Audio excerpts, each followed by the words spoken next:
Você já ouviu falar sobre Bhaskara, equação de segundo grau, delta, discriminante? Assista o nosso vídeo até o fim e entenda um pouquinho mais sobre essa matéria tão especial e tão importante para os vestibulares. Roda a vinheta.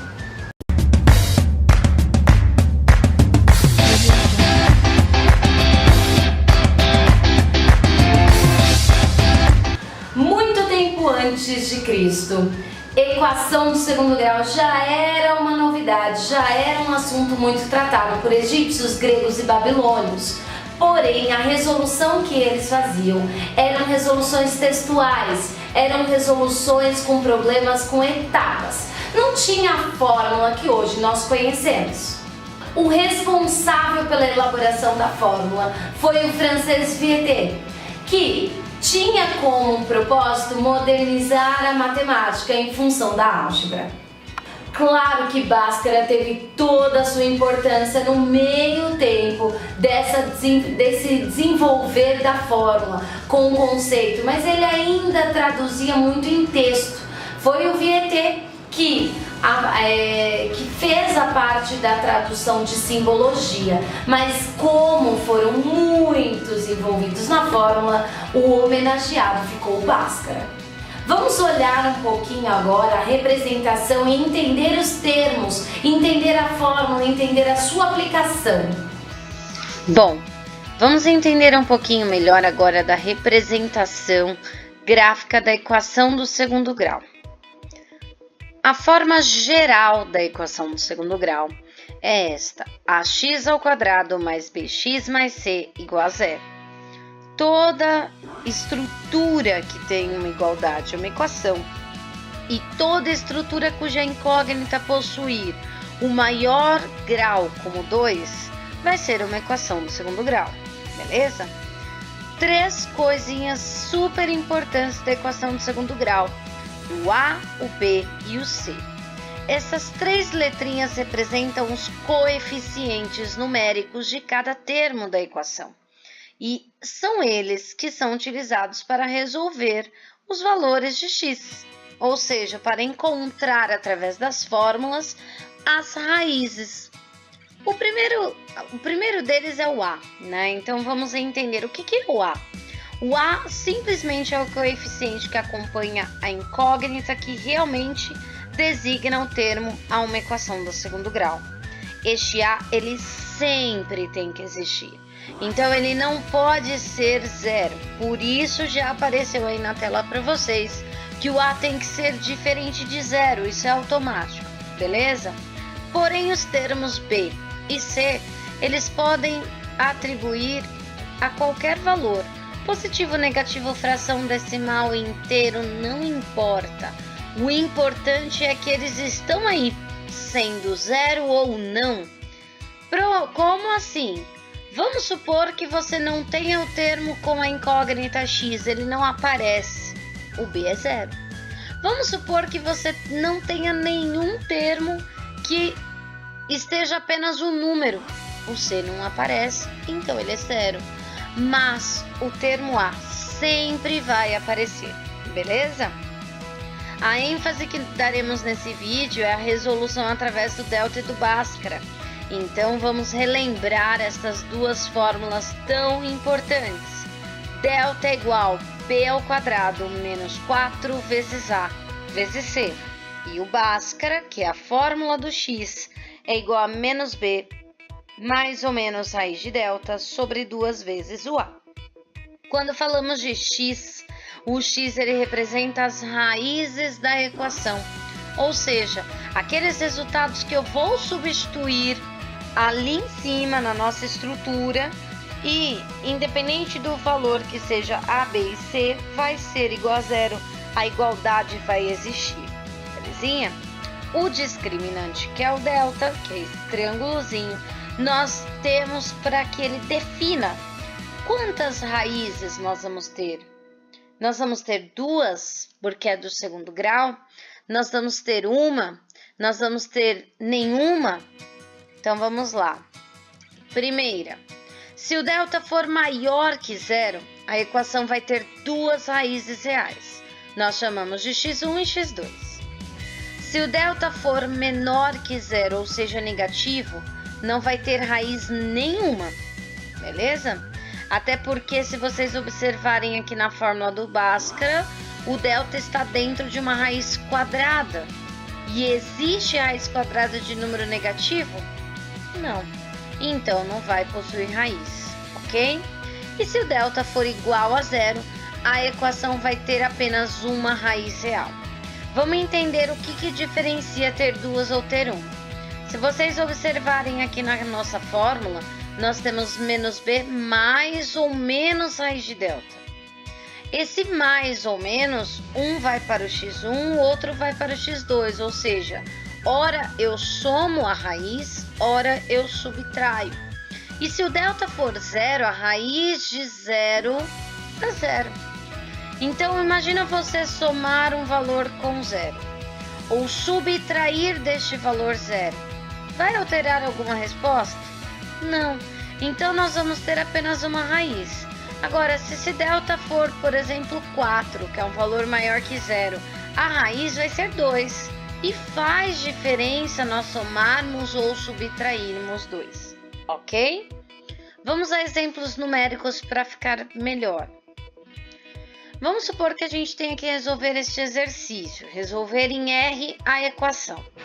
Resolver em R quer dizer que as minhas soluções, os meus valores de x, eles podem estar dentro do conjunto dos números reais, ou seja, eles podem ser todos os números, par, ímpar, positivo, negativo, inteiro, decimal, fração, raiz, não tem problema, ok?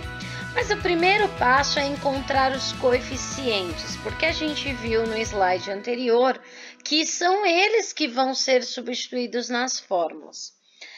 Então vamos lembrar, quem é o termo A? O termo A é aquele termo que acompanha o x ao quadrado, o maior expoente.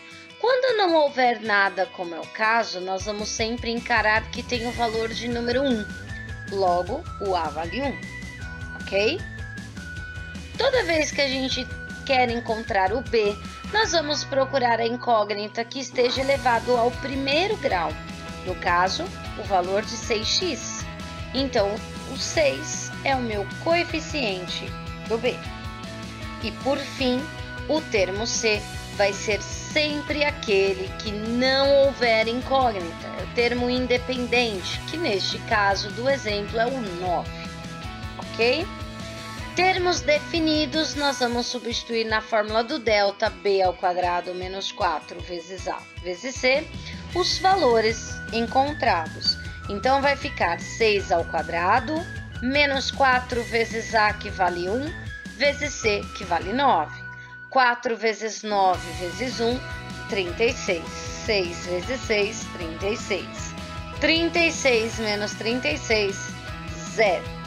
Como visto no slide anterior, se eu tenho o delta valendo 0, é porque eu vou possuir apenas uma raiz real. Logo, substituindo na fórmula do Bhaskara, nós vamos ter menos b, ou seja, menos 6, mais ou menos raiz quadrada de delta, que é 0, sobre 2 vezes o a, que vale 1. Raiz quadrada de 0, 0. Tanto faz somar como subtrair 0 vai dar na mesma, por isso uma raiz real, em que o x vai valer menos 6 dividido por 2, e assim vai ser menos 3, ok? Como o delta era igual a 0, apenas uma raiz real, e neste caso a raiz real é menos 3. Vamos a um segundo exemplo. Neste caso, eu não tenho a equação montada, eu preciso traduzir o meu exercício. Então, ele diz o seguinte: o produto entre um número inteiro positivo e seu consecutivo é igual ao quíntuplo desse número. Esse número é igual a quanto? Primeira coisa, a frase começa com o produto. O que é o produto? É o resultado de uma multiplicação. Então, primeiro que vem na nossa cabeça é a multiplicação, que eu estou representando por esse pontinho. Depois ele fala entre. A multiplicação ocorre sempre entre dois valores. Então, ele vai descrever quem vem antes e quem vem depois dessa multiplicação. Ele fala que é um número inteiro positivo. Você sabe que número é esse? Não. E toda vez que você não sabe, você vai colocar o valor da incógnita. Então, este número é x, ok? E seu consecutivo. O que é o consecutivo de um número? Consecutivo é o próximo. E se eu parar para pensar, sempre o próximo é o quê? Mais 1. Então, se eu estou dizendo que o meu número é x, o meu próximo número é x mais 1. Perfeito? E aí ele fala, é igual.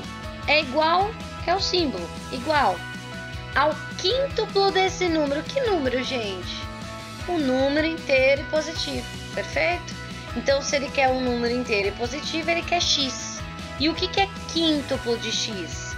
Quíntuplo é 5 vezes o x, ok? Montada a equação, nós vamos ter que arrumar. Lembre-se que a equação do segundo grau é sempre igual a zero. E neste caso aqui no primeiro membro, nós temos uma distributiva. Então, nós vamos resolvê-la. X vezes x, x ao quadrado, e x vezes 1, x. Igual a 5x, que do outro lado não tem o que fazer. Só que vejam que se eu igualo a zero, o que vai acontecer? Esse 5 vai subtrair o x, só que aí vai ficar devendo, né? Então, vai ficar menos 4x. Perfeito? Essa vai ser a nossa equação do segundo grau. Calculada a equação do segundo grau, nós vamos pensar o seguinte. Bom, quais são os coeficientes numéricos? Qual que é o valor do a? O a é aquele termo que acompanha o x ao quadrado. Quando não tem nada, ele simplesmente vale 1. Então, o a vale 1, ok? Quem é o b? Aquele que acompanha a incógnita elevado a 1, portanto, menos 4. E esse é o valor do b, ok? Tá, mas não tem mais nenhum termo. Isso quer dizer o quê? Que o termo c vai valer 0. Toda vez que um dos termos não aparecer, ele vale 0, ok?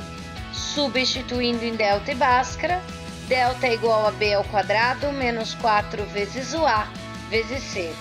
Atentem-se em que o menos 4 é o valor do b e não 4.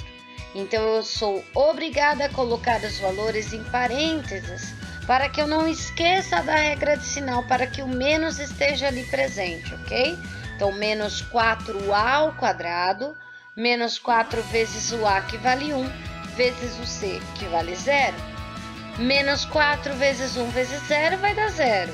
E 4 ao quadrado dá 16, ok? 16 menos 0, 16. Se deu 16 é porque é um valor maior que 0. Isso quer dizer que nós vamos ter duas soluções. Vamos lá. Bhaskara é igual a menos b. Se o b já é negativo e a fórmula é negativa, vai ficar menos 4. Mais ou menos raiz quadrada de 16 sobre 2 vezes o a, que vale 1. Menos com menos regra de sinal, mais raiz quadrada de 16, 4. Como agora eu vou somar ou subtrair 4, vai mudar. Então, eu vou ter o x1 e o x2. No primeiro eu vou somar e no segundo subtrair, ok? 4 mais 4, 8, dividido por 2, 4. 4 menos 4, 0, dividido por 2, 0. Tá, professor, e aí pode ser qualquer uma das respostas? Pode. Porém, no enunciado ele fala que o número é inteiro e positivo. Eu posso dizer que 0 é positivo?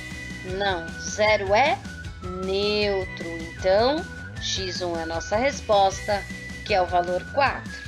Perfeito? Espero que vocês tenham entendido um pouquinho sobre a equação do segundo grau. Espero que vocês tenham compreendido a fórmula do Bhaskara. Não se esqueça de se inscrever no nosso canal. Deixe o seu like, deixe o seu comentário, acompanhe todas as nossas novidades. E até um próximo vídeo. Tchau!